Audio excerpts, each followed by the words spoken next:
Welcome to another episode of Distory with Kate and Kirk. My name is Kirk from walruscarp.com, and today we are going to dive into the Tower of Terror's lobby. We have covered most of it, and we're thinking that we can actually accomplish the remaining, which is couches, fireplace, some luggage, a table, some lamps, candelabra, and of course the check-in. Yes, it's... What? Sorry. It's an exciting show today, Kate. Let's come with a little energy. And with me to get excited about today's episode is Kate, the Disney Cicerone. Kate, how excited are you? Actually, I'm very excited to talk about couches and a fireplace and the check-in desk. Honestly, there's so many details in here that are actually quite interesting. And I just thought I was just listening to you list the things, and I was like, this show is ridiculous. Well, yeah. Well, okay. Yes. Agreed. But with all, we like to be somewhat of completionists and not leave any stone unturned. But we don't have to go in crazy depth on everything. Yeah. Before we go forward, I do have to go back just ever so slightly for just a quick moment, if you don't mind humoring me there, Kirk. I would love that. So we have our Distory listener on YouTube, Kenzie, who actually made a really interesting observation about the flowers that are underneath the owl. Ooh. In the center of the room, which you talked about on our previous episode, that are lilies. And they said that the lilies are often the symbolic flower you'd find in funeral arrangements. Lilies in particular, white ones, are associated with purity, innocence, and the soul's return to peace, making them a fitting tribute for the deceased, not to mention the fragrance factor around funeral proceedings, which I thought was a really interesting observation and really well put. So thank you, Kenzie, for sharing that. That's cool. Yeah, the symbology of lilies. I love that. Thank you, Kenzie. Again, for those that are listening, like, this is a two-way street. If you have anything that you know that Kate or I don't have access to, or you just are observing and through your knowledge or research, you want to share something, please, we are open and ready, and it enhances the show having you as audience members participate. Yeah, that's how we found out about the Zorro furniture connection last week, was from another YouTube listener. So thank you so much, Kenzie. We appreciate that. And all that being said, are we ready to move on and go forward and tackle this lobby? Let's do it. Okay. Where are we starting first, Kate? The console table, which actually there are two console tables. I don't know if you noticed that, Kirk, because there's not great photos of the other one. There's console tables under arches 2 and 4 in the lobby. And we're specifically going to talk about the one that is under the arch 4. I tried to find the table that it's sitting on, and the closest I could come to was it was a 19th century, maybe Belgian Renaissance revival console table. Classic. That's usually the one I go for when I look for a console table. That's typically the one. If you like your console tables, get the Belgian Renaissance revival ones, because they're top notch. But I tried to look it up, and I found one that was similar because it has these kind of like lion faces on it. The feet are different on this one. It has like dolphin feet on this particular one, but the faces are the same on the table, which is kind of hard to see in this picture, but there are faces on it, which ties back into all of the faces we've been talking about previously in the garden. And we've talked about lions several times throughout this queue, and we will talk about faces when we get to the fireplace as well. So just wanted to note that I don't think it was an accident that they chose a console table that has faces on it to kind of make it extra creepy and tie into all the other things we've talked about with faces connecting back to the Twilight Zone and lions connecting back to the Twilight Zone, which there is a specific episode of the Twilight Zone where there is a lion that actually does attack a man at the end. So there's another connection with lions in the Twilight Zone beyond just kind of the connection of funeral lions as well. So many times, like outside in the queue, especially with all the gardening, there's all those like funerary urns that they're using, or just the gardening urns, and right. it has those same types of faces on it. So I think exactly. it definitely, you're aligning with aligning. Oh, I didn't get it. There we go. Man, that console table must be the main attraction. That's a double, dude. Yeah, you double did great occupancy. With that. Thank you. But the interesting thing about this console table is that the bronze on top actually changed. So when it opened in 1994, which you can see the timestamp on this picture, this is a bronze sculpture back then by Anton Louis Barré, which is a 19th century French sculpture called Cougar Attack, which I have a closer look at it here. I was like, where's the cougar? Because it looks like it's a dude on a horse, maybe with a sword raised. But there's a cougar that's underneath the horse that's kind of wound around the bottom. And it does say on that little tiny plate on the bottom, it says cougar attack. I've been just trying to figure out why in the world we're talking about cougar attacks and this. And I have yet to find an episode of the Twilight Zone that this ties into. So it might just be more decoration. I don't know if you have thoughts about this, Kirk. I don't. I just love when you keep saying cougar. It cracks me up. So it's a cougar attacking a poor innocent man on a horse. You can get this for it's worth about $10,000 if you want your own bronze of this. My goodness. There might have been cheaper reproductions though for this. But it did change at some point, and I don't know when. So this is what we have now, which is a soldier who's actually holding a weapon, like a gun. And this is by Emile, I'm going to butcher this, so I'm so sorry. Emile Coriolan Hippolyte Guillemin, and it's called Arab à la foot, which is Arab on the lookout. So this is a closer look of what it looks like, and it really is kind of a Middle Eastern man dressed like he's in the desert, climbing a rock, holding a gun. I'm like, I have no idea why this is here and how it ties back into the Twilight Zone. I've got nothing. I mean, again, like it's kind of like that era with look and feel. Also, when we talk about a sculpture in the future, it's very similar type of artistry. So I'm assuming it's probably something. Do you have a time period on when this was cast? Yeah. So this artist lived between 1847 and 1901. So he was a French sculptor of the Belle Epoque. It would have been the right time period because it would have been before this tower opened and it would have been collectible by this point. He did make his debut in Paris Salon in 1870, and he specialized in figurative works that were greatly inspired by the Middle East and its exoticism, which we've talked about before, the exoticism of Egyptomania and all that kind of thing. Mm-hmm. And so he mainly did representations of Indian falconers, Turkish maidens, and Japanese courtesans.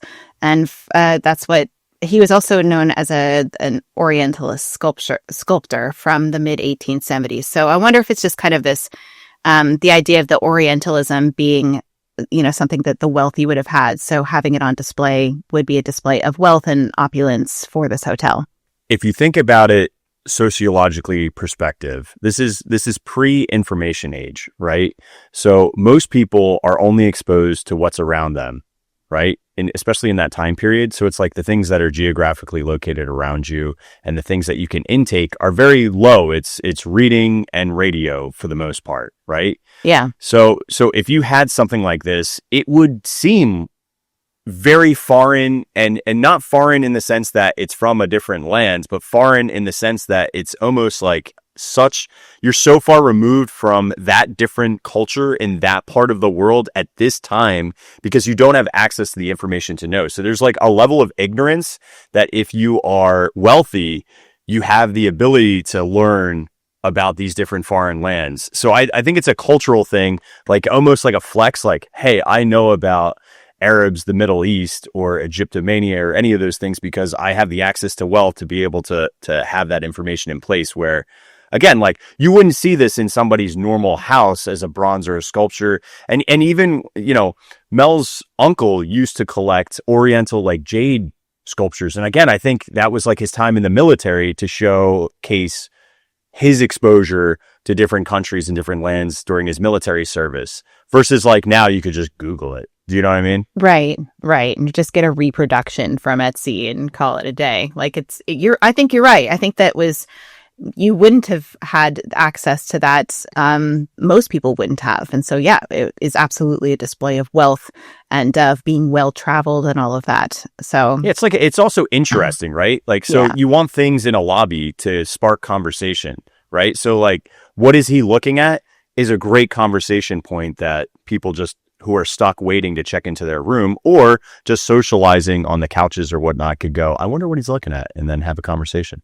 There's also an element of danger here because he's holding a gun. So he's like, what is he looking at? What is he preparing for? What is he on the lookout for? And of course, cougars, dude. he's ready.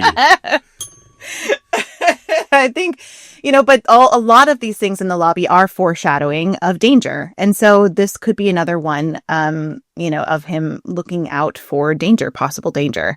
So that is the best I got for the reasons why it could possibly be here. It's like foreshadowing that danger is coming and you should be prepared. Yeah. Let's head on over into the sitting area of this lobby where we see a couple of couches, some suitcases, an end table, all next to a cozy fireplace, or not so cozy fireplace, depending on how you look at it. So these sofas look super dusty and like old when you look at them. And you would think that they are, and you would not want to sit on them because you'd get all dusty, right? But our friend Joshua Harris at the E82 project, who was a bellhop for many years, said that they actually look dusty, but they aren't. Like you could lay on them and have a really decent nap because they're super comfortable. And it's just the way that the colors of the fabric are mated to make them look muted that makes them look dusty. So they're not actually dusty couches. Oh, that's Spoiler interesting. alert. Yeah. I would have never known that. Yeah. Because they do look like they were purposely aged on the upper archway where your back sits, and then particularly in the armrests. And maybe is that purposely distressing for like the places where people would have been resting against or placed against? Because like the arms and even where the seat is, seem to be that more faded or worn areas. Yeah.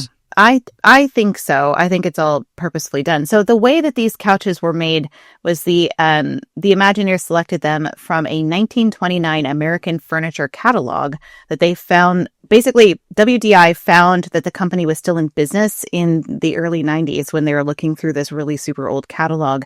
So WDI commissioned them to remake the couch using the archival plans for when they opened the tower in 1994. So I tried to find the exact catalog. I went down a massive rabbit hole of 1929 furniture catalogs for you guys. And I am so sad to say that I came up empty. But I did find some pages from some 1929 catalogs to show you styles of furniture. And this one was kind of interesting because it does have a lamp that has fringe on it, which we'll talk about in a few minutes. So just wanted to point out that was kind of the style of the time. I have this one as well, which was kind of like similar, but not the same because it does have like the wood that is kind of curved on the back of the couch. So there are elements of it that I could find, but I could not find the exact one. And I'm actually really bummed that I haven't. So maybe someday that will happen. But it didn't. I just also have a note that of the couches, because they have, sometimes they do those magical moments and they let guests into the lobby and they can actually sit on the couches because it's not going to damage anything. So it's another point that they're not dusty because they use the lobby regularly for those kinds of things as well. So yeah, and the couch barely gets used, and it was structurally put together soundly in the 90s. So yeah, exactly. That makes sense as well. Yeah. If you look on the arm of the couch, you can see a newspaper that's kind of laid there, which I have to be honest, Kirk, this newspaper doesn't look particularly realistic. You don't think so? It kind of looks like a piece of plastic that's been molded and shaped over, which it kind of is, because I have an up-close photo of this newspaper. Let me find it here. It's actually screwed into the arm of the couch if you look up close. Okay. So it's clearly, if it is a paper, it's been shellacked multiple times to make it very stiff. But we've talked about this paper before, so I'm not going to go into detail on it. I think we talked about this in our Mahjong table episode. Which is the actual front page at the Los Angeles Examiner from that Tuesday in 1939. So this is a real front page paper, and this does show up all over the Hollywood Tower Hotel. So we're going to see it come back again when we get to, the hallway with the guest rooms and whatnot in the actual ride. But it's just funny. I just love that it's screwed into the arm so nobody can take it. Yeah, that's funny. Okay, let's talk a little bit about the end tables that are on either side of these couches. There's two sofa lamps that are 1928 Chinese cloisonné urns with WDI-made lampshades designed to mirror the three-petal cloverleaf tables below. I wanted to talk about, you can see the ombre shades that they hand dyed. There are green and then they kind of like fade to red. And so they're just WDI made those to match the couches. But again, they go back to that furniture catalog that we saw earlier that has all of the fringe on the lamp. I think it's a throwback to that style that was popular in this era. But you might be wondering, you might not know what a cloisonné vase is. So if you don't mind, could we go down a little rabbit hole about cloisonné vases and how they're made? Because it's actually pretty fascinating. Oh, cool. Yeah. So Chinese cloisonné vases are decorative metal vases crafted using a specific technique involving enamel work. So here's a good close-up of the lamp here, and you can see that there's all of these like fine details on the vase of the lamp itself. So what they would do is they use fine metal wires, usually copper or bronze, are bent into shapes and attached to a metal surface to create compartments, which are then filled with colored enamel paste. These enamels consist of ground-colored glass that melts only at very high temperatures. When heated, a drop of the glass powder flows to fill a specific tiny compartment. So you can kind of see them here designing this. It's basically like they bent the metal into the shape of, in this case, it's flowers and like circles. They bent the metal and then they attached it to this vase, and then they started filling in all the different sections on this vase with these ground-colored glass. Oh. And then what they do is they fire it and they pull it back out after it's been fired, and then they polish it for quite a while. Like I watched a whole long video on this, which is actually pretty interesting. So they use it, they turn it and they polish it. So basically to make the metal the same height as all of the glass that was fired, so that makes it smooth. And then you basically have it come out. It's all, it's sometimes gilded even to create a lustrous finish, but in cloisonné work, enameling and firing usually takes place many times to build up the compartment contents to the right heights. And in ancient past, the enamels were extremely precious powders or ground gems that were mixed in with paste, and firing occurred hundreds, even thousands of times. So this tiny vase that I'm showing you guys here, which is small, is probably like maybe 5 inches high. This took 1 to 2 months to make because of the artistry involved. And so both vases are very similar, but they're using that cloisonné work. That's all I have about the lamps themselves. But would there be like a rough estimated value of what a lamp like this could cost? Because it takes so long and so much artistry. Is that like a $10,000 vase or more or less? Or that I didn't look up, so I don't know for sure. I'd be super curious too. Like, are these actual cloisonnated ones? Or are these replicas? Or these are real. Things. These are cool. 1928, so they're vintage. So kids, if you see me with a cloisonnated vase walking out of the tower, don't say a word. Because that's a pretty puppy. I'll get the mahjong tiles as the white woman likes to steal. Yeah. Mm-hmm. I'm taking that lamp, dude. That thing is... that's going to be expensive. Anyway, on the right table, I'm saying right as you're looking into the room, there is actually an ashtray with a cigar on it. So here's a good close-up Don't smoke, look. kids. Don't smoke. This is actually, bad. It doesn't Very seem unhealthy. to have a cigar in these later years. It seems to be in the earlier photos they had cigars. I have a feeling that they removed a lot of the references to smoking out of the lobby just for, Welcome to Disney Plus when I watch Pinocchio. Exactly. No, seriously, they have like major warnings every time you watch some of those old films, particularly if they use tobacco or alcohol, or sometimes they remove them completely. Ironically, they don't have it on the ride in Disneyland, which has like the giant tobacco row with like it's a whole thing. So don't you have Cigar Indians still in Disneyland? Oh, yeah. Are they still there? Oh, you know what, Kirk, I just went there for the 70th, and they did something really cool on Main Street. Is they created something called the Main Street Historical Society, and they added little plaques to a whole bunch of the things that are like history that are on Main Street, which I'd never seen before. And so they're actually telling the history that you would have to know and look up or be Kate, and they're putting it under the guise of the historical society that exists. Yeah, they're like they kind of made up this this fictional historical society in order to tell you the history of what the building was. And so, like, did you go there and put Post-it notes on everything, Kate, for the 70th? Did you do this? It's just me. I feel like that's like the perfect job. Like, you could literally be in the new version of the SEA. there would be so many plaques on everything in Main Street. It would be one giant street of plaques if I was in charge of it. But they did it for the cannons that are in Main Street. They did it for the old sawmill, which is now the Opera House. They have that. They had it for the Native American Indian tobacco statue that they have. So they're actually like telling why these things exist on Main Street, which is really cool. Like that's a really fun addition to Main Street USA. So anyway, that's so fun. Little aside. Back to the end table here.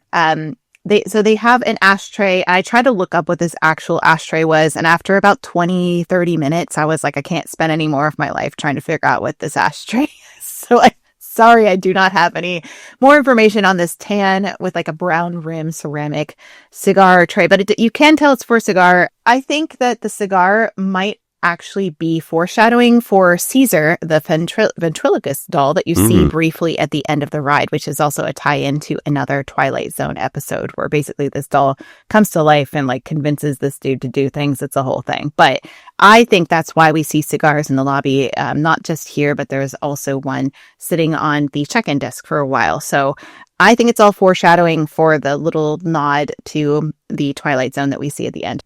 I was just going to say, kids, if you have a cigar in your mouth, you'll also look like a dummy. That's right. It's true.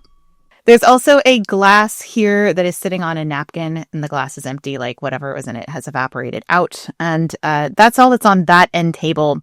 And then you can see the other one on the other side, which has a Royal Doulton China teacup and saucer, which we've talked about on the previous episode, in the Mahjong episode, if you want to know more about that tea set. And then there's a napkin. There's a red book that is a Français to Anglais French translation guide.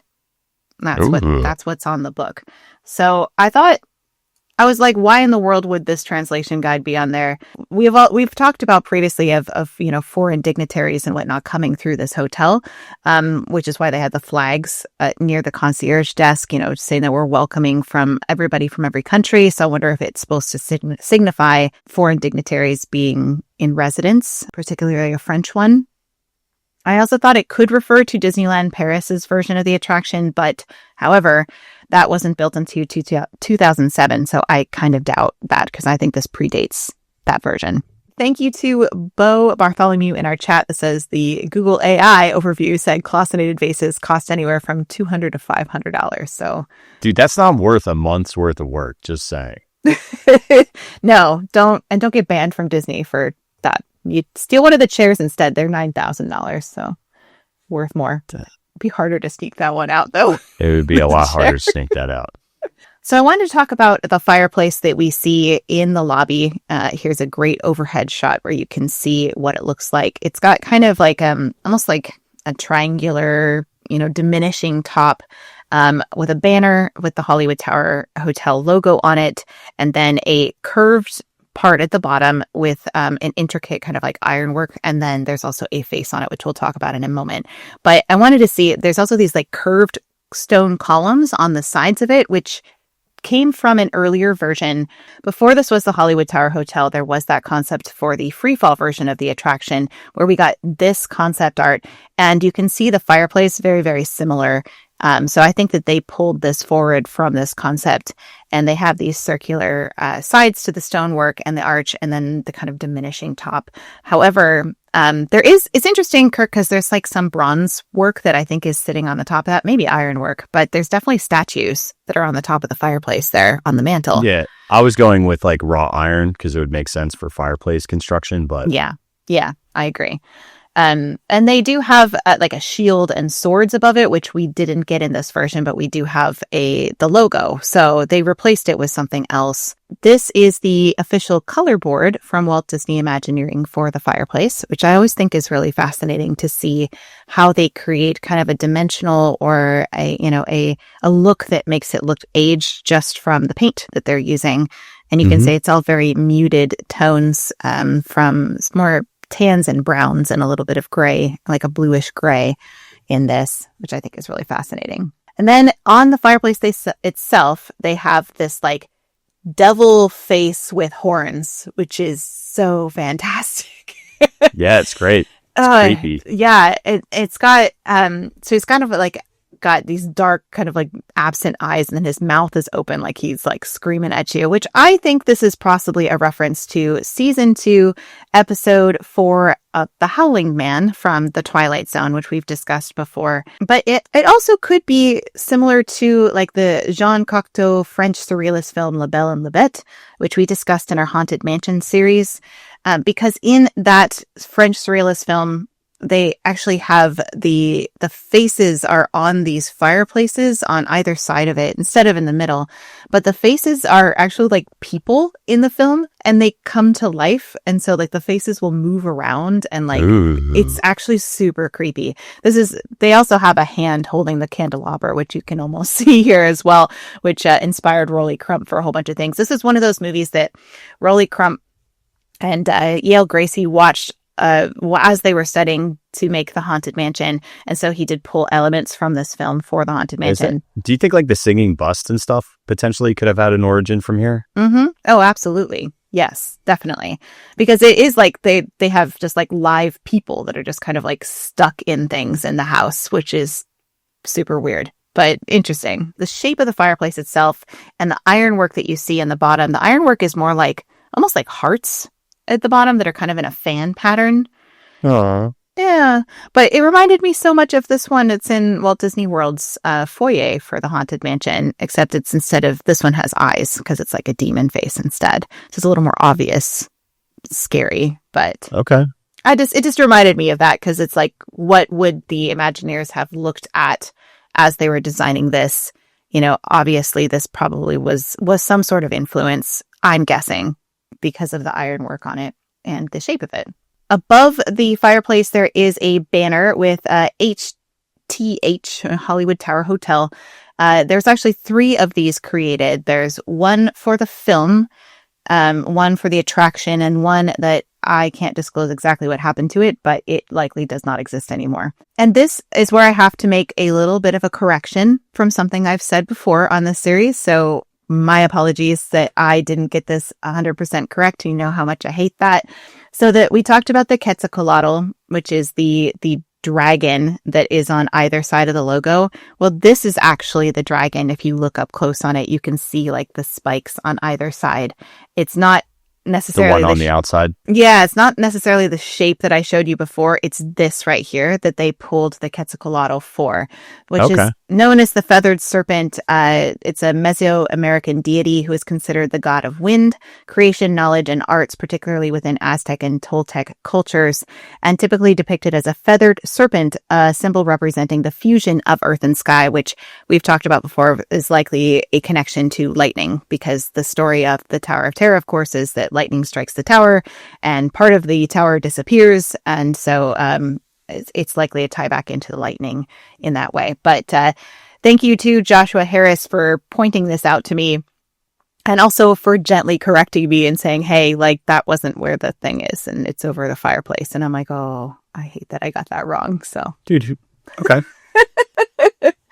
But anyway, that's really interesting thing to point out to people as you're walking through the lobby. You're like, do you know what that shape is on that logo on the fireplace? No. And what are you talking about, weirdo? I'm just trying to get on the ride. There is some candelabra that are on either side. Did you find anything about this, Kirk? So I did research candelabra. I also learned a new word that was candelabrum, which the suffix versus brum. Means one, or means many, and brum means one. Candelabrum versus candelabra. Interesting. And it looks, I counted them, there's roughly about 20, but it's a standard twisted vertical post with 3 tiers of electric candles, which reminds me of when I was a kid, and for some reason in Christmas time, we would put like little candelabra up in each window, or they're not luminaries. It's like a single candlestick that were electric. It reminds me of that when I was a kid. I don't know why we did it. I don't have a clue. My mom was religious. They were there, you know, we were Christians or whatever. And I don't know why we did it. I still don't know why. Somebody let me know. Again, this is probably Spanish colonial revival or Gothic in nature. So to tie in from the candelabra, I'm going to move back because the twisting of the candelabra's actual vertical plane versus the fireplace itself, there's a dichotomy there that's important, because Kate just talked about the fact that there's this like feathered serpent, Quetzalcoatl up at the top, right? So it's like kind of had this religious spiritual vibe of early Mexican heritage. But with our demonic face in the center of this fireplace, it is actually balanced on the side by two columns, but the columns have a specific style or nature. I mean, a lot of people know about like Greco-Roman styles of columns. They're either just straight, flat, smooth. They have some vertical planes that go just up and down. This one, though, is twisted, and the twisted ones actually have a specific phrase. They are called Solomonic columns. And why is Solomonic column important or specific? You know what? I'm going to share this tab of what one looks like in. Oh, yeah.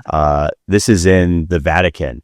So you can see this twisting is important and significant because they were found in King Solomon's temple, or the Temple of Solomon, which is the first temple in the biblical Jerusalem that existed somewhere between the 10th and 6,000th BCE, and it was largely based on narratives in the Hebrew Bible, and it was commissioned by King Solomon himself, but it was destroyed during the siege of Jerusalem. So there's this religious connotation, right, about like holy lands and the ethereal and beyond. So you have this dichotomy of like Satan in the center. Think like yin yang, right? You have Satan in the center, and then you have like God or Holy Spirit on the side with the other two Solomonic columns. So I just think that's interesting that they elected to do. They could have done anything on the sides of that, but they particularly chose religious connotative columns to balance the negative. It's like a religious yin and yang of positive, negative, white, black,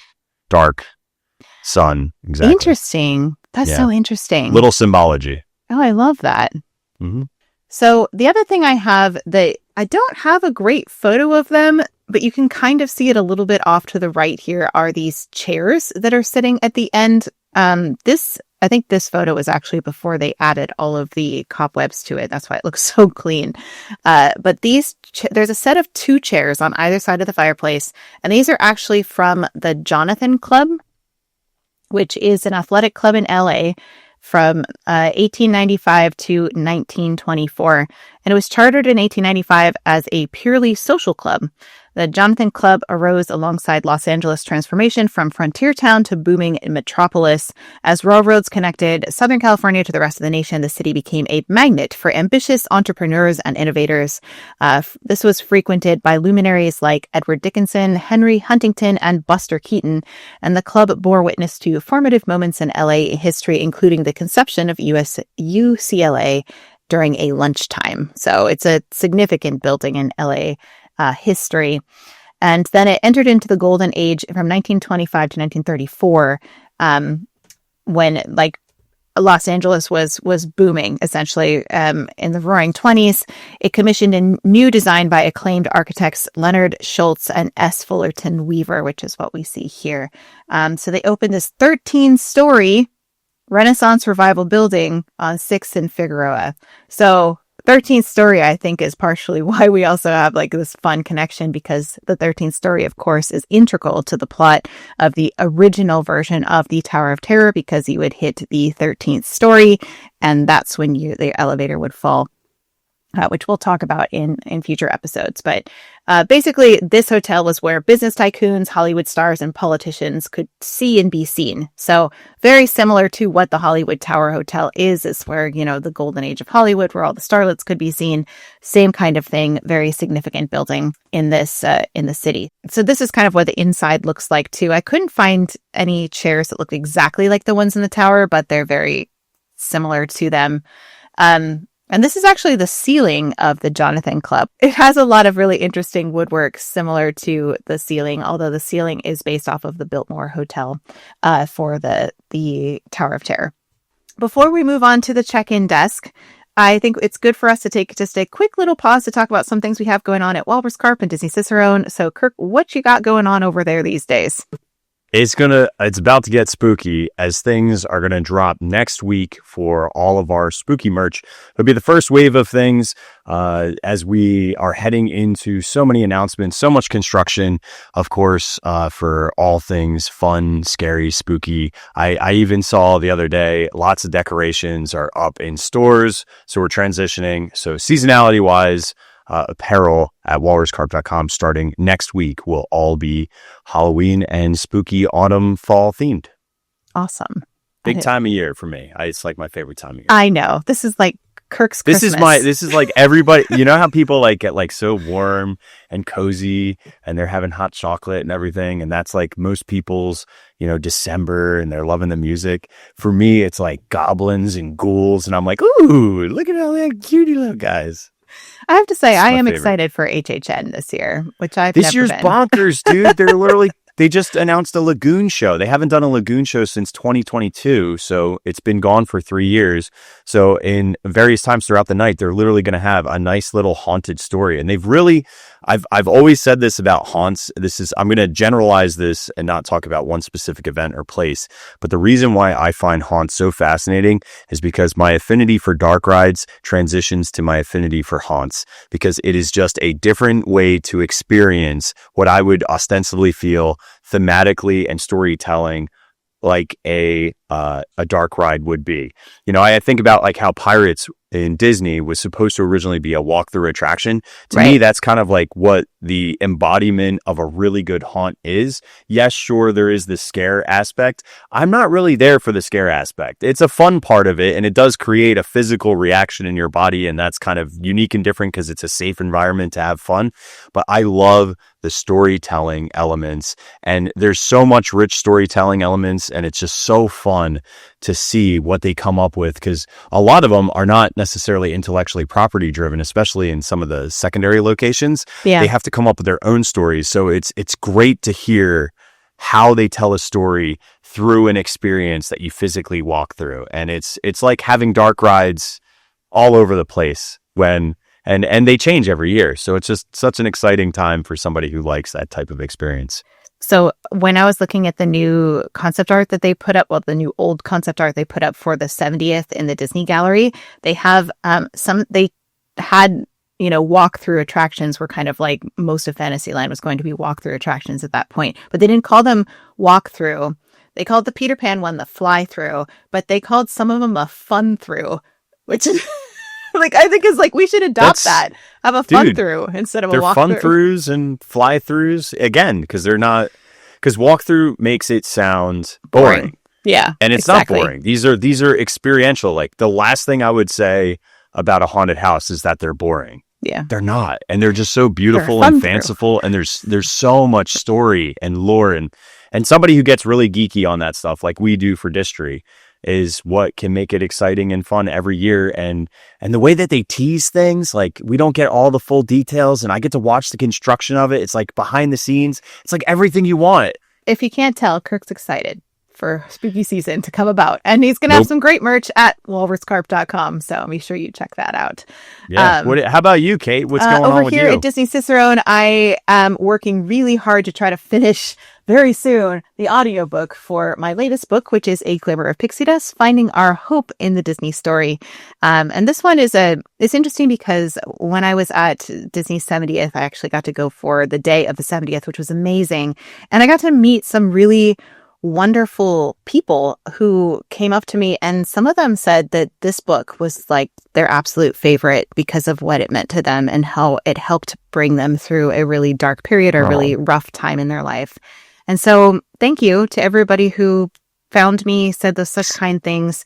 Thank you to those who have read it, left good positive reviews, and just mostly thank you for those of you who this book has meant something to you. And I'm just really grateful that it's doing something positive in the world. So, Glimmer of Pixie Dust is available on Amazon, as are all of my other books, and it soon will be on Audible. I will let you know when it happens. It's in the editing process. I'm getting it done.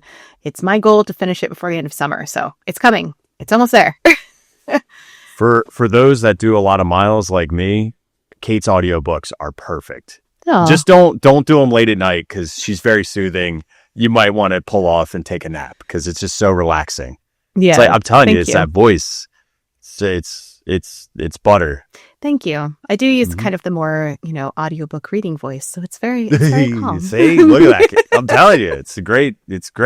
All right, so moving on from the chairs, we're going to head to the floor where there are several suitcases found. So there's actually several different batches of suitcases all throughout here. I particularly did research on the alligator ones that were closest to the check-in desk, but you notice that there's a pair of two that are by one of the end tables. Then you have an outcropping one right in the front of the desk. Kate said she found another one that's around the corner that you can't see in the photo that I'm sharing. And then there's also one that's over to the right, like just past the check-in desk. But let's focus at the ones that are closest to the check-in desk, which are going to be these green alligator, or not green. These are going to be these alligator brown ones. So these little guys right here. Now, I don't know as to whether these are faux alligator or not, but we're going to talk a little bit about all of it because it's super fascinating how alligator luggage is made, whether it's real or not. So this would be obviously high society. As you guys know, if somebody has anything that has alligator, real or fake, it is more expensive, just like snake skin is more expensive because it's a physical product and it takes a long time and attention. But in the 1920s, that easily could have been something that somebody was, the golden age of rail and transatlantic, luxury travel would have obviously had something like this. So it's like a Louis Vuitton. Yeah, right. They're hard-sided trunk style ones. They also, the top, I don't know if it doesn't look like a hat box, but like it looks like more of a vanity. Probably. Yeah, I was going to go with like a vanity case. Yeah. But this time period would have been a Louis Vuitton, a Hartmann, or a Goyard. So there is definitely, in terms of having fancy stuff, this was fancy stuff. Now, I couldn't find advertisements specifically for alligator luggage, except for this one, but this is later on. This is like more towards the late 30s. So time period, it's off. But I thought it looked very similar, and it was an ad from the time period, just a little bit like a decade off. But this is Alligator by the Amelia Earhart Luggage Air Elite brand.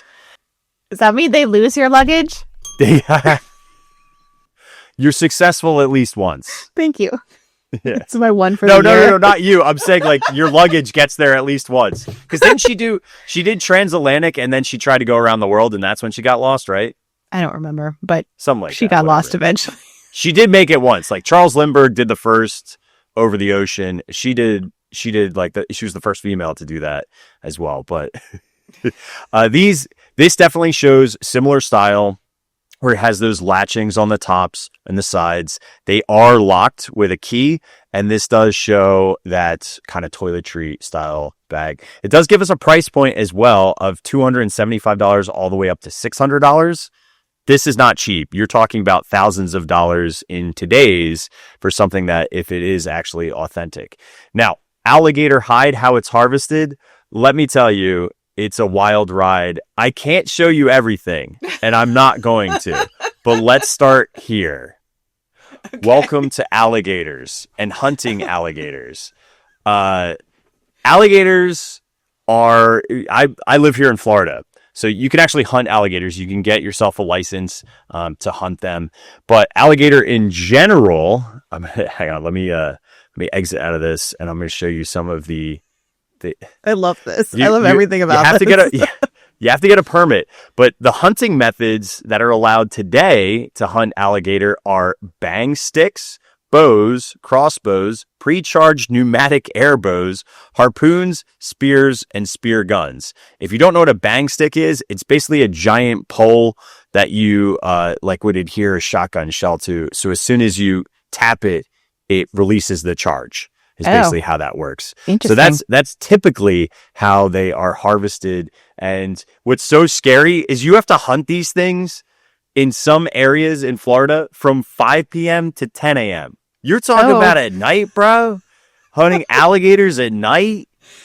That's if you, a Florida man activity if I ever heard one. that is very Florida man. So if this guy actually goes in and actually it shows how they flay and debone a hide. You can farm alligator specifically for their meat and their skin. That also happens. Harvest age is somewhere between 3 and 5 years when it's large enough for luggage and still smooth.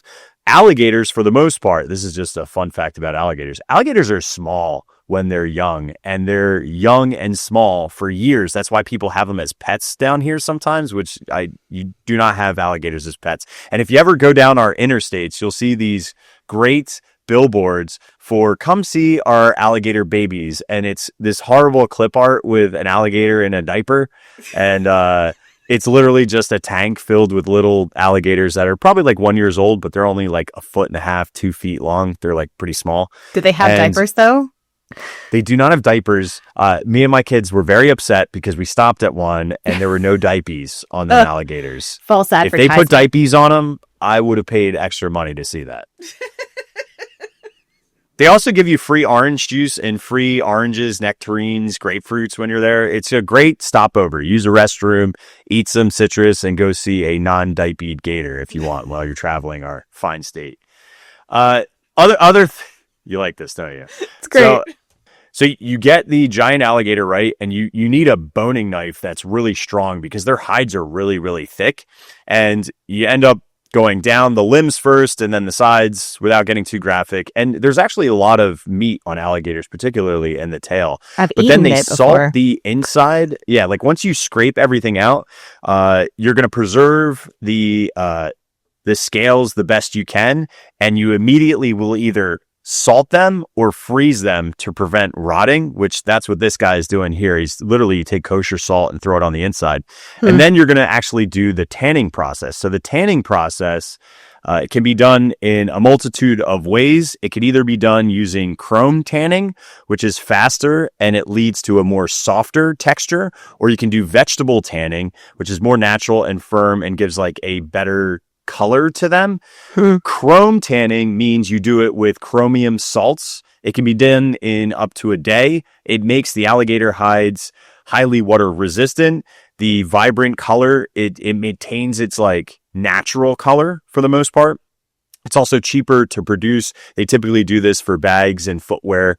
But then the natural vegetable tanning would be using tannins from plants like bark, leaves, and wood. It can take up to weeks. It's firmer, more structured. It's less water resistant. You'd have to treat it, but it develops this really beautiful patina, and it tends to darken and soften over time, making it more leathery. So this would be good for things that you wear, belts, saddles, luxury goods. So vegetable tanning.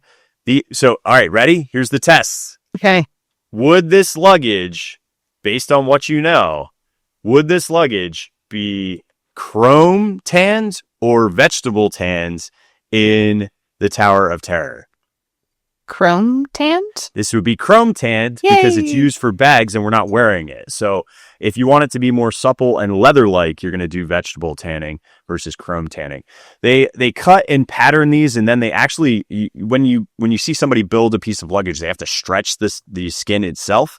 That's why I actually think this is faux alligator, which was very popular to do with leather. Is you basically use tools to like rotate over it and give it a alligator type appearance, because that doesn't necessarily look like real alligator. It could be, but from what I've seen, it's probably cheaper and more cost effective, and you could get a replica or you can get something that's authentic that wouldn't be real. But they do burnish the edges and do hand stitching. You can use brass, which I believe they used here, or gold-plated locks, hinges, and corners installed.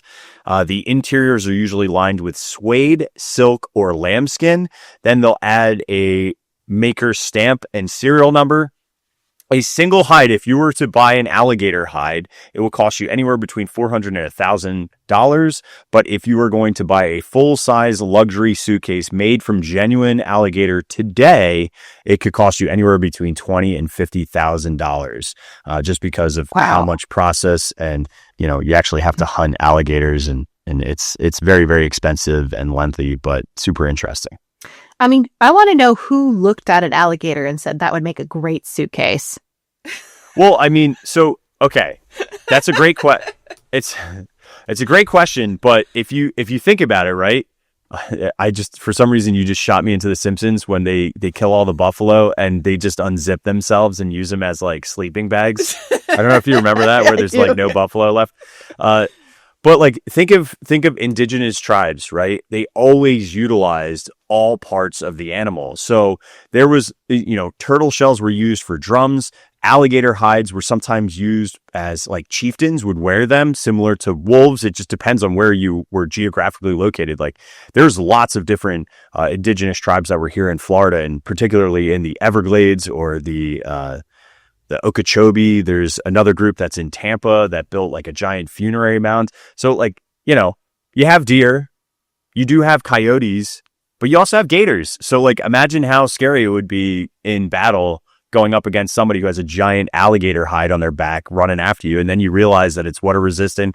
You can make bags out of it, those kind of things. So naturally, you would imagine that's like a far off reaching lineage to get you to, hey, this is really expensive. It always cracks me up about things like lobster. Like lobster used to be given to prisoners because they were just like all over the beaches in the Northeast.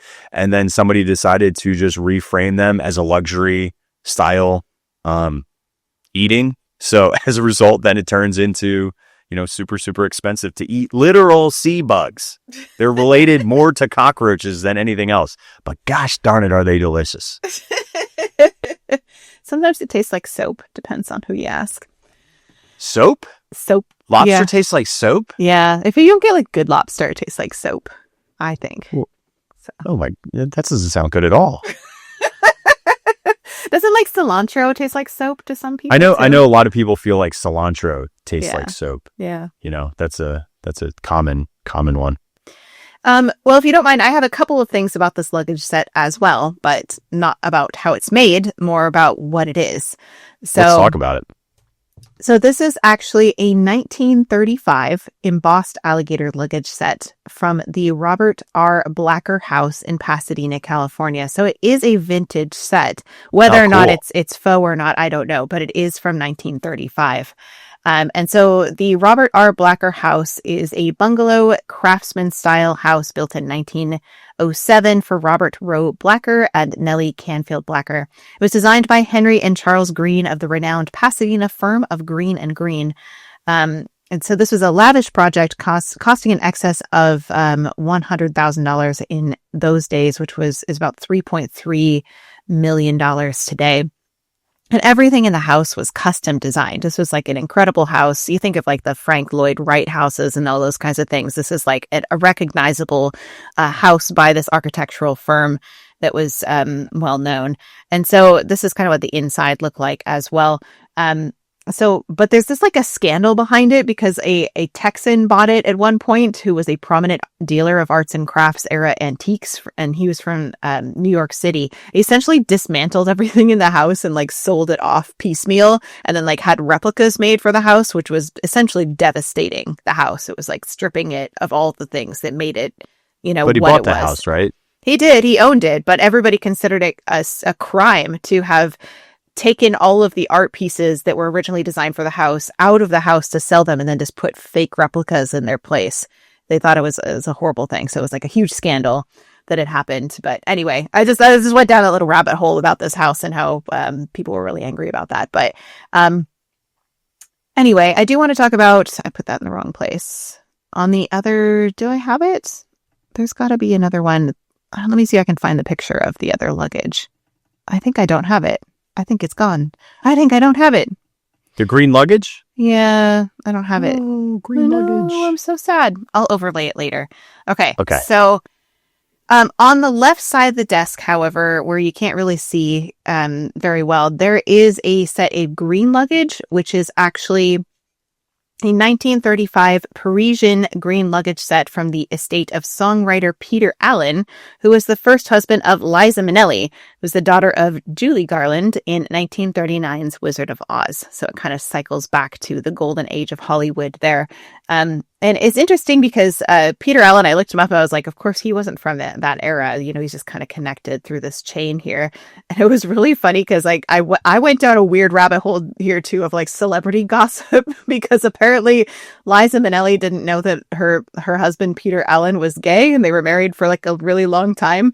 And so her longtime friend Michael Feinstein said that in the documentary Liza, a truly terrific, absolutely true story, says she was truly devastated when she found Peter Allen in a compromising situation with another man. And people always say, how could she not have known? She didn't know. I absolutely believe that. It's just a little weird piece of like celebrity gossip that I ran into in the middle of researching this luggage. So I feel like that was probably more common than you would think because of less societal norms of like what contemporarily we're at. You know? Yeah, I think so. But he was very like flamboyant singer. So I think that's why everybody was asking, well, how did she not know? So anyway, that's neither here nor there. I just thought it was an interesting aside. No, that's definitely some Liza don't know nothing, dude. Poor Liza. Goes out to pick 'em. Anyway, so let's move on to the desk here. There is a couple of things sitting on top of the desk. We have a sign that says guest registration, cashier, and information. So then there's also this really ornate bell that is sitting next to the sign that is actually, you can get the same model on, Etsy or whatnot for about $20 to $30, but it's very ornate brass bell. And I looked up the history of these bells just ever so briefly, and this is actually where we get the name for the bellhop is from this bell. So a hotel's front desk clerk would ring the bell to summon a porter who would hop or jump to attention at the desk to receive instructions, which I think we all kind of knew. But it says it's short for bellhopper, and the word's first known use was in 1897. So I thought that was kind of an interesting. It's short for bellhopper, which I didn't know. I just always thought it was bellhop. So yeah, that makes sense. So this is the one you can kind of see that you can get on Etsy and whatnot. It actually seemed pretty common to get almost this exact style version. So if you would like your own bell from the Tower of Terror, they're fairly affordable. So next to it, we do have a guest book with some signatures. This is kind of a close-up of what it looks like. And these are actually signed by the cast and crew of the Joe Dante directed pre-show of the film. So that's what all these names are. This is actually kind of behind the scenes of them shooting the pre-show that you see before you go on the attraction. And this is the set from it, which was built in California. And then they shipped a lot of the props and whatnot to Florida for the actual attraction. But yeah, that's who signed the guest book. And the rest, you really can't read it. It's very mostly illegible. So the other things that you see on the desk, you see some fountain pens, which we've already talked about history of fountain pens multiple times. So I'm not going to get into that again. That's in the concierge episode if you want to go hear more about fountain pens. But they're very similar to the ones that are at the concierge desk. And then there is also this thing that has moved around a little bit. This is actually before like a pre-opening photo, but if you look on the right hand side, there's this dish that I tried to find the origin of. I think it might be jade. It's some sort of like light green dish with like a gold base, and in it are chocolates. And I heard from Joshua, he said that you see the little green jade dish. It's filled with chocolates and has been for decades, and you can still smell them if you're inside the desk. And apparently it's kind of like a ritual for new bellhops, or was at one point in time, of smelling the chocolate in the dish. Are they actually chocolates then? I think so. Yeah. It's real chocolate. That's crazy. Mm-hmm. And so you can see it here. This is more where it's set now. And it looks like the dish changed to me from here to here. It's a similar dish, but it's more like oval versus round. And but there is chocolate in it, or at least smells like chocolate from what I can tell. Kate, would you eat one of those chocolates knowing that they're like a decade old? No. Kate? No. It's a literal piece of history that you can be a part of. You don't understand. I can't even eat like chicken that's been sitting out for 20 minutes without getting violently ill. It's chicken. It's chocolate. I can't eat like anything that's been sitting out. My stomach can't take it. There's no way. I would die. I would die immediately. A very violent death. Okay, well, don't do that. That would be awful. Where would we get our history from? I know. So you got no chocolate for not that. I will eat chocolate. All right, would you smell it? I would smell it 100%. I would smell it now if they'd let me. Yeah. on this left-hand side of the desk, there is a marble statue, which I know is probably Bianco Carrera marble, which is considered like the white gold or top of the line marble. It's a prized white or gold marble quarried in the Apuan Alps near Carrera in Tuscany, Italy. Kirk, do you have any more things you want to talk about this statue? Yeah, so from this time period, like 18th, 19th century, there was this neoclassical art revival of these statues. So, you know, it's similar to things that we've seen in the past. Remember, we had seen the seasons outside.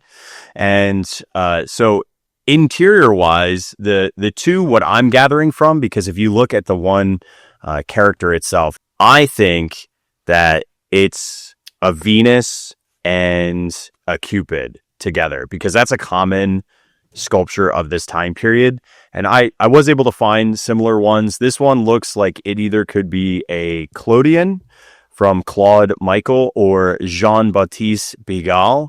I also found this version, which was made in 1921, which was a Venus and Cupid, which had Venus, the Roman goddess of love, seated with her son Cupid, the cherub god of desire.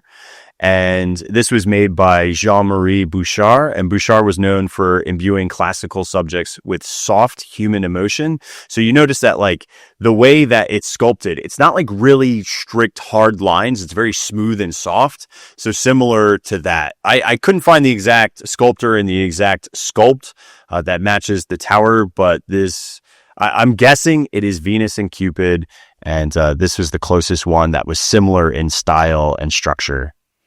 Yeah, I think you're right. That's probably who it's representing there. But the question is, like, do we have a why? Why is it Venus and Cupid? Well, I think, losing beauty, losing love, losing desire after being missing. You know what I mean? Mm. I feel like it matches. Well, I mean, you have the couple that gets lost in forever in time. You also lose a child. That's true. In time. That's true. Desire would make sense because of like opulence. Do you know what I mean? Yeah. I have a little bit about this figurine of a dancer here, which is actually an ashtray, which you can see here in this pre-opening photo, that there is a cigar balanced on the bottom of it. But the dancer is actually a sculpture by Josef Lorenzel, which is... This is circa 1930. He was a sculptor and ceramicist of the Art Deco period, began his career in the foundry in the Vienna Arsenal, which is a military storage complex located in the southeastern part of Vienna. Most often his subjects were idealized, sophisticated women, dancers, actresses, girls from high society, which fits right in with the tower's theme here. And so that's what you see here is this little statue of a dancer. And it's interesting because I saw... it is located next to the lamp that is there on the left side of the desk. But it's interesting, Kirk, because I've seen some pictures of it where it looks like the dancer is broken off of the top. So have you seen this in more like recent times? Are you aware of it? I'm going to look at a picture that I took like literally last week. Yeah, I don't see it broken off. Okay. She's still there? Yeah. Maybe I don't somebody know. broke it and hot glued it back on.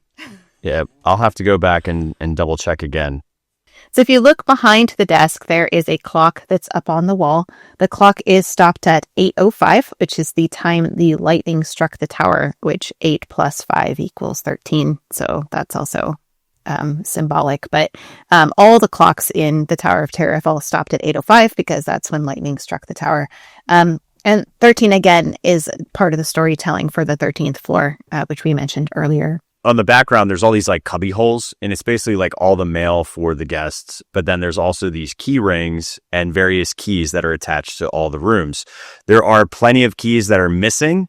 And then there are also letters in some of the structures. Sadly, even when I was in the tower itself, I just had my cell phone and I found one that had writing, but I couldn't make out what on earth the writing said for the return address, which is it's a bummer. I got to bring in my like 200 millimeter zoom lens to get it.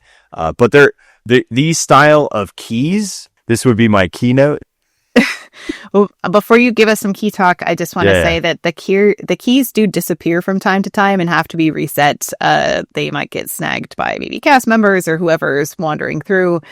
So the number of keys that are there, isn't necessarily symbolic of anything because they often get reset. Yeah, so the numbers that you see on the cubbies, they are reflective of the room numbers. It's more of like an Art Deco style typeface for the numbers. And each one of the keys is more of a brass skeleton key style. So I was able to find some skeleton keys, which, fun fact, do you know Home Depot still sells skeleton keys? I mean, it would make sense because you would need blanks of certain things, especially like if you have older locks and whatnot, but you can actually still get skeleton keys made, but you can get the blanks at Home Depot still, which is wild to me. I want to replace all the keys in my house with skeleton keys. Yeah. So skeleton keys started in the late 1800s, early 1930s. They were usually made of brass or steel. It was a long shaft with a tooth bit and a rounded or oval bow for the handle. They operated warded locks, so the most standard in all homes and hotels, and they were often tagged, or in this case for the tower, they had a toggle that was engraved brass, which would identify what room they actually went to. So warded locks are kind of cool looking too. Here's a warded lock. This is a 15th or a 16th century one, and you can see it cut open. So similar to like, this is what a skeleton key looks like inside the actual lock, which would turn over. Now, this is an older Italian model, but there are obviously more contemporary, which would be something that would be seen in like a hotel, and that would look something like this. So this is probably what we're actually on the rooms of the doors. I'd actually have to look in when we stop on the one floor, our first stop in the hotel. I wonder if it shows what the door plates look like. Yeah. But this would be traditionally what those door plates look like. The inside, they have internal wards or obstacles, which allowed only properly shaped keys to rotate and unlock these ones. They were inexpensive, they were simple, and they were durable, which made them perfect for the hotel. They were also easily to rekey or change out, which was great if there was room turnover, because if somebody kept their key or pretend lost their key, you could actually rekey these.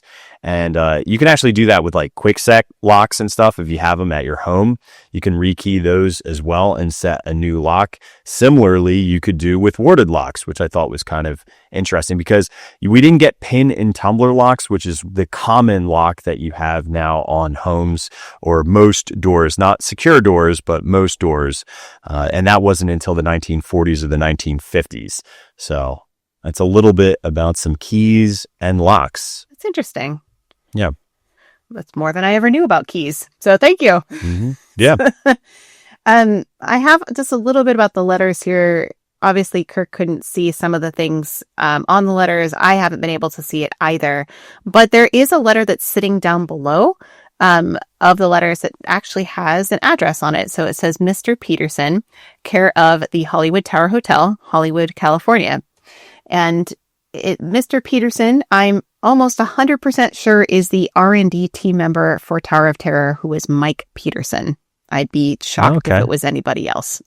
So I also looked at the boxes with letters. I was trying to make Kirk like sense of why letters were in certain boxes. I tried to, figure out that puzzle, and it doesn't seem to be any rhyme or reason. Couldn't make out any specific pattern. That isn't to say that there might be one, but I couldn't find one. I wrote out all the numbers that I could see, and none of it seemed to make any sense. So that's all I got for that. But I do have, in terms of letters, there's actually a couple that are sitting on the desk as well. If you're like facing the front of the room from sitting behind the desk, there's some letters, but they don't look like they have any writing on it. They look like they're just kind of like blank envelopes that are placed there in some piles with a pen next to them. And then we have to talk about the letterbox real quick, because this is one of the coolest things I think I found in this area. So there's this letterbox that is on the wall that says Letterbox, Hollywood, California. It's kind of like a big, maybe like brass box. This is a Cutler mail chute receiving box. So it's actually the end of a mail chute that people could send their mail down into. So it's not just a box where you just like stick it in the front. Although I think you can actually put letters in from the front of it as well. But this is manufactured by James G. Cutler. And this is a description of it from the Smithsonian National Postal Museum, which was fantastic. So I thought I would just give you this. So it says, as urban business centers flourished in the 19th century and buildings grew vertically, like the Tower of Terror, rather than horizontally, in response to growing urban land values, the post office department sought an easier way for occupants to mail their letters. It was more convenient to collect the mail inside the office buildings instead of forcing tenants to deposit their mail in boxes on the street or post offices. So the answer was the creation of the mail chute that would extend from the top floor to a receiving box located at ground level. The first mail chute was installed in the Elmwood Building in Rochester, New York in 1884. The experiment was successful and chutes were installed in 2 New York City office buildings. The first mail chutes were limited to railroad stations and public buildings, but by 1905, the Postal Service allowed mail chutes to be placed in hotels taller than 5 stories, which is exactly like the Hollywood Tower Hotel, which is 13, and in apartment houses with more than 50 residential apartments. This receiving box, which was located at the bottom of the mail chute, was manufactured by James G. Cutler, who received a patent for his design, which stated that the box must be of metal, distinctly marked U.S. letterbox, and that the door must open on hinges on one side, with the bottom of the door not less than it has other things to it, but it says, if a receiving box was not placed in a building that was more than 2 stories high, the bottom of the box was required to be outfitted with an elastic cushion to prevent injury to the mail. So this box would have had some sort of elastic cushion at the bottom of it. What is an elastic cushion? I think something I've never heard of that before. Softens it, I guess. So like maybe like a rubber band or like a thing of rubber, maybe. So, like, soften the blow of the mail falling down? I can't even imagine what that is. Like, I'm with you, but I'm so... It was to prevent injury to the mail, is it? So, you don't want to harm the mail. Mail chutes had to be accessible along their entire length and at least 3/4 glass fronted, so the postal workers could easily locate and remove any lodged mail. So... technically, behind the wall here in the Tower of Terror, there should be some sort of chute that's coming down there, and there should be access to it for the postal worker to be able to see if there's any mail stuck in it, which I think is really interesting. Cutler's company was the sole manufacturer of mail chutes and receiving boxes until 1904. During those 20 years, the company produced more than 1,600 receiving boxes and continued to produce them for several more years. The one from the Smithsonian is a receiving box constructed in 1920, so the one that I'm showing you here. This is similar to one that was in the former Senator Hotel in Sacramento, California. So there's a lot of hotels even in California that did have these receiving boxes as well. But I think, Kirk, that the idea of the mail literally falling down into the receiving box is foreshadowing for what's going to happen to us. Yeah, we fall down a shaft. Mm-hmm. Isn't that interesting? It's super interesting. I found a picture of not the elastic, but I found another one of these Cutler systems, but it's transparent, so you can actually see the chute. Yeah, so that would be what would be like above this receiving box. Right, exactly. So like how neat is that that's like your letters dropping down through that? Isn't that amazing? That is really cool. Probably one of the coolest pieces of foreshadowing in the lobby, and nobody has any idea that it's there and what it is. Yeah, because most people would assume, because like obviously here, you kind of look at that like a medicine cabinet where it's just a box that's like external from the wall. There's nothing behind it. You just figure, oh, you put a letter in the top, they open up the door and it's there. Right. You don't realize that when you open it up, although it wouldn't be in this actual one, if it was a real hotel with a real letterbox chute, if you open that door, you should see a giant shaft above you, which is so cool. Right. Isn't that amazing? That was one of the coolest finds. Do you think it wouldn't necessarily have to be there because it would have to be geographically located directly above the mail chute, shaft? But how crazy would it be if on that same exact spot where we need to look for door plates to see where they receive skeleton keys, if you could find the letter shaft in that hallway as well? Oh, that would be interesting. Because that would corroborate the whole entire concept of this being a shaft. Oh, well, now I really hope it is. Oh my God, I know. But again, it wouldn't necessarily be there because where we're going up on the elevator would have to be. But you would think, wouldn't it be by the elevator because it's a centrally located. Mm-hmm. You know, like you wouldn't put it towards the ends of a wing of the hotel. You would put it more towards a central spot where guests would go, which would be right where the elevator is. Like it should be to the left or the right in that receiving area before you go down the hallway. Yeah, that's good Lord. Does that exist? I hope so. I really do. Well, you know, what a cool find, dude. Thank you. Well, and we have a fun comment from Christina, too, in our chat that says we also have a cushion of air in the air shaft so that we don't get hurt. So in the actual attraction. So there's also a parallel there as well, which I think is really fun. The final area here of the check-in desk is this side that we see pretty clearly as we go by in the queue, which is the right side of the desk if you're looking towards the desk. And so there is a hat and a jacket that is likely from that set that we saw for the pre-show. They just used a lot of those props and brought them in here. There's also another newspaper, which is the same one that we talked about on the couch earlier. There is a key that's sitting on top of the newspaper that says 608. 608 is probably a reference to the episode Nothing in the Dark from season 3, episode 16, where the character Wanda Dunn, very elderly lady, is living in apartment 608 in this building that's basically being condemned.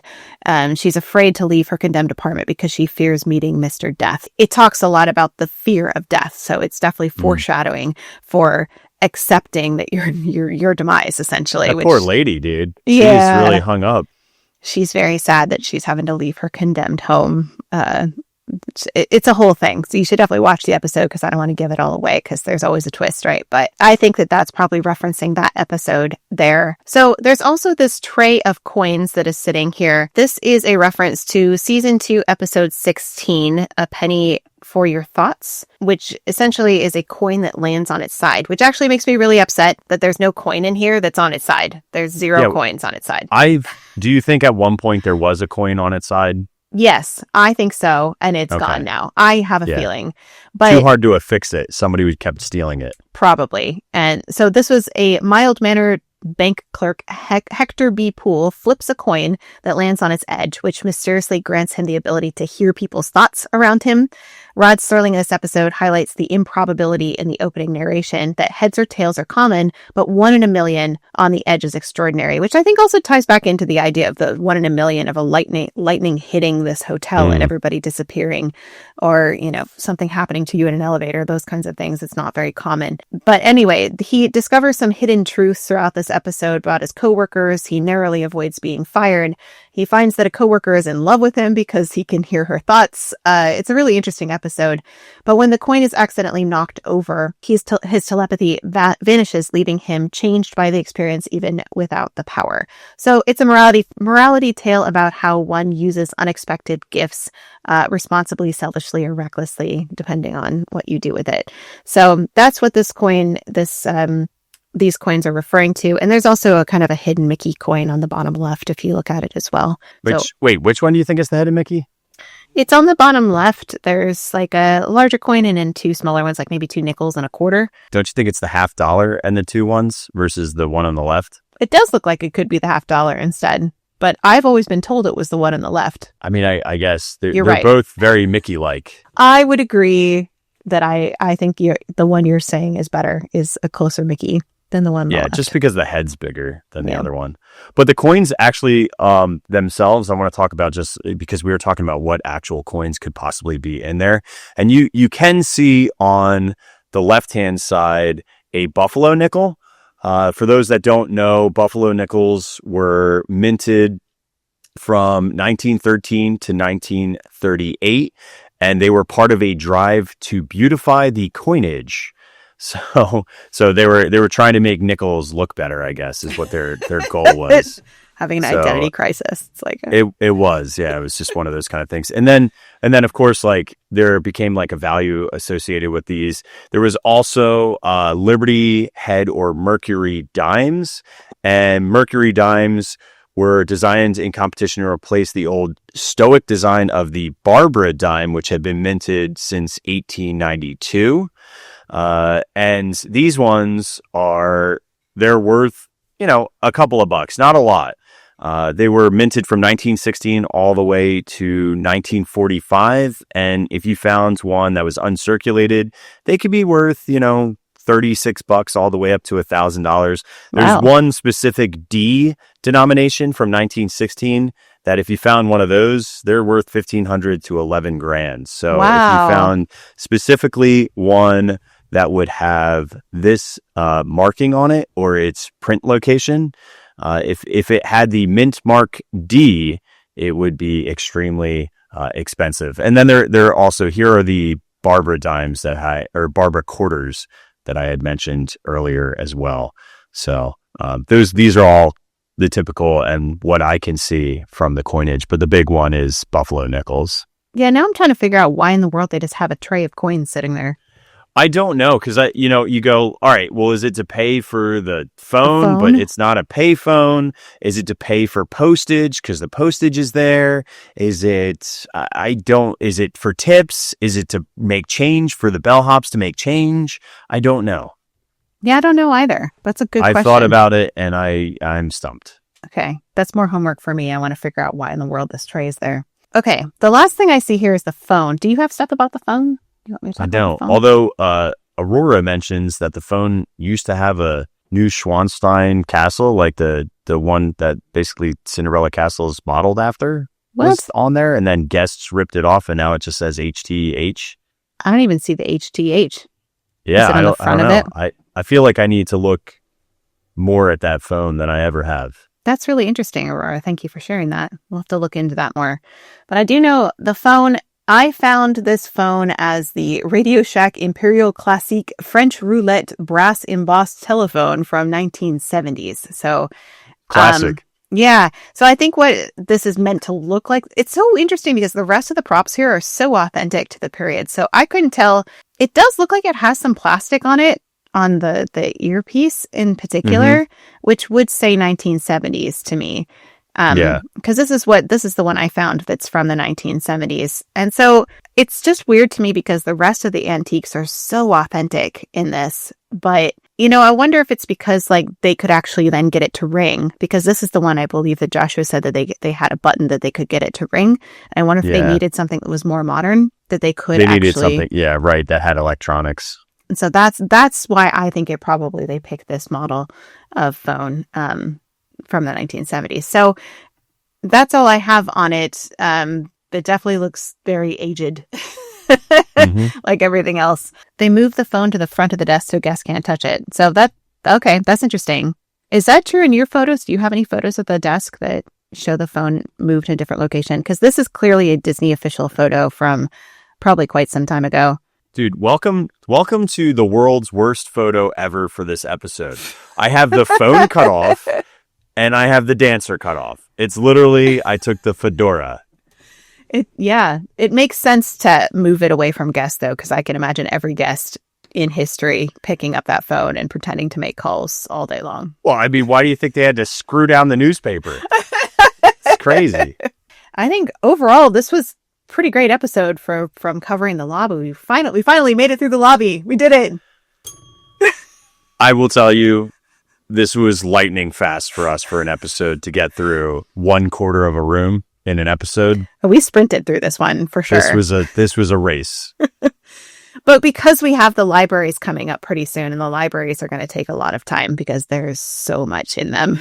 So it's going to be a thing. Though. Listen, there's so much in there and it's exciting. And even me, like I found something really cool that I didn't research before and I just saw because I was shoved into a wall and I was like, oh my God, I just saw a letter addressed to somebody really interesting in the library, which was just, again, not told to me. I just saw it and thought it was neat because it was like hidden behind stuff. Yeah. And the two libraries are different too. So we're going to have to do Echo and Foxtrot libraries, but we'll have to do the little entrance area into the library has some interesting stuff too. So that's what we're going to tackle next episode is creeping by the check-in desk, heading into the preload area before we go into the pre-show. And we'll see how far we get beyond that. But thank you all for joining us for this episode. Kirk, do you have any final thoughts here as we wrap up? I'm just excited to be moving on and getting closer to. I've been trying to get checked into this hotel for a long time, Kate. So finally, we're getting there. I know, but I think that my thing is I'm really excited to have found that whole like mail chute thing that's foreshadowing. That's just an incredible That was my detail. favorite part of this whole episode. Just that incredible. and gators, because gators are wild. The gators you have are to fun. go. You have to, if you're not squeamish, you have to look up how gators are processed. It's wild. I'm glad you didn't show us all the details of that because I'm a little squeamish. So thank you for that. Yeah, I mean, it's not every day that you get to see a gator inside out. It'll blow your mind. All right. Well, thank you everybody for joining us for this episode of Distory. We hope you enjoyed lounging in the lobby area with us, and we'll continue closer to getting in the libraries on our next episode. But we appreciate you guys hanging out with us, and we'll see you for another episode of Distory.